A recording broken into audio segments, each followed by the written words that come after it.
Hello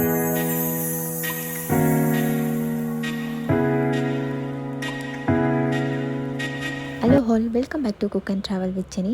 இன்றைக்கி நம்ம சேனலில் ரொம்ப டேஸ்டி அண்ட் ஈஸியான எக் கறி எப்படி செய்கிறதுன்னு பார்க்கலாம். சப்பாத்தி, ரைஸ், தோசை, பூரி இந்த மாதிரி எல்லாத்துக்குமே ஒரு சூப்பரான காம்பினேஷன். ஃபர்ஸ்ட் ஒரு 3 to 4 எக்ஸை பாயில் பண்ணிக்கலாம். பாயில் பண்ண எக்ஸை இந்த மாதிரி 2 கட் பண்ணி வச்சுக்கலாம். மிக்சர் ஜாரில் 2 தக்காளி, 5-6 முந்திரி போட்டுட்டு நல்லா கிரைண்ட் பண்ணிக்கோங்க.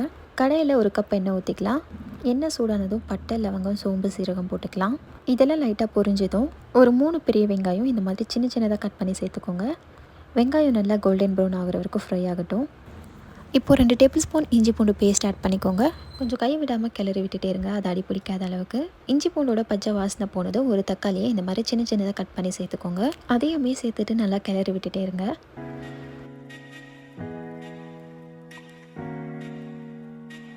இப்போது ஸ்பைசஸ் ஆட் பண்ணிடலாம். மிளகாத்தூள், மல்லித்தூள், கரம் மசாலா, சிக்கன் மசாலா எல்லாமே ஒரு டேபிள் ஸ்பூன் ஆட் பண்ணிக்கோங்க. கொஞ்சமாக மஞ்சத்தூள் ஆட் பண்ணிக்கோங்க. தேவையான அளவு உப்பு ஆட் பண்ணிக்கோங்க. நல்லா மிக்ஸ் பண்ணி விட்டுட்டு நம்ம அரைச்சி வச்சுருந்தோம் இல்லையா அந்த தக்காளி முந்திரி பேஸ்ட், அதை வந்து இப்போ ஆட் பண்ணிடலாம். தேவையான அளவு தண்ணி ஊற்றிக்கோங்க. நல்லா மிக்ஸ் பண்ணி விட்டுட்டு ஒரு பிளேட் போட்டு மூடி வச்சுருங்க.